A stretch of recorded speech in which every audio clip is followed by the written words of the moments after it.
Hello, bonjour, j'espère que vous allez bien. Petite vidéo du jour, donc question, vous connaissez le format maintenant. Une question, une réponse dans une vidéo, point. Et on passe à autre chose. Alors, le jingle change un peu. Et vous avez vu d'ailleurs, je peux bouger maintenant.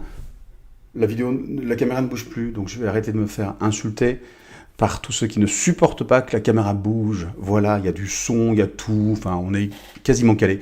Jusqu'à ce que je casse un truc, ou je fasse tomber un truc, ou je me trompe dans le réglage. Et jusqu'à ce que je change de jingle. Mais pour cette série là, c'est toujours le même. Allez, on y va.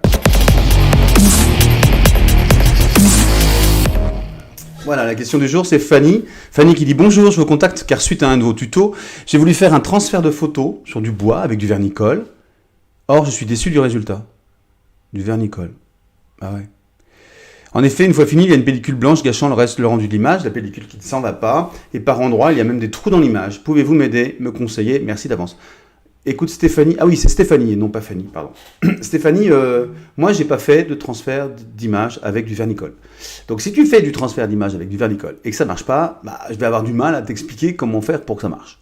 Voilà, parce que le vernicole, c'est pas assez puissant pour moi pour que ça fonctionne. Bon, donc les trucs que je teste, comme par exemple avec le Bindex, j'ai fait beaucoup de transferts avec le Bindex, je peux t'expliquer les difficultés, le fait d'en mettre trop, pas assez, et le fait des fois, ça dépend aussi du papier.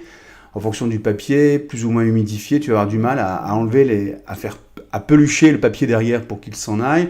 Et si tu frottes trop, bah, l'encre n'ayant pas assez été imprégnée dans le Bindex, elle disparaît. Et si tu frottes pas assez, il reste le côté laiteux. Donc ce que tu décris, c'est à peu près normal.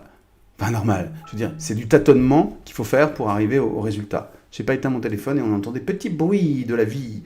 Voilà. Par contre, je te dis vernicole, moi je sais pas, je n'ai pas testé donc je sais pas. Voilà. C'est un peu compliqué, c'est vrai de vous conseiller quand vous me parlez d'abord technique que j'utilise pas, que j'ai pas démontré, donc ça c'est pas simple. Mais en plus, quand vous avez utilisé une technique que je vous ai montrée mais avec d'autres produits, waouh, comment voulez-vous que je vous aide beaucoup plus? À part vous dire, prends au moins déjà du Bindex, du binder acrylique, tu te rapprocheras des conditions que j'avais réunies pour faire ce tuto-là. Et après, écoute bien, tu vois, dans la vidéo, je dis bien, c'est pas facile, parce que justement, il y a des moments, quand tu sens qu'il y a beaucoup de papier et que c'est un peu laiteux, bah, tu réhumidifies l'ensemble, tu remets de l'eau, et ça va t'aider à enlever les couches qui restent, mais en étant super... Il vaut mieux remouiller plein de fois, parce que sinon tu vas enlever l'encre. Voilà, mais c'est du tâtonnage, non, du tâtonnement, ouais, tout ça. Ok? Bon, j'espère que j'ai répondu à ce que je pouvais, encore une fois, j'ai jamais fait avec du vernicole.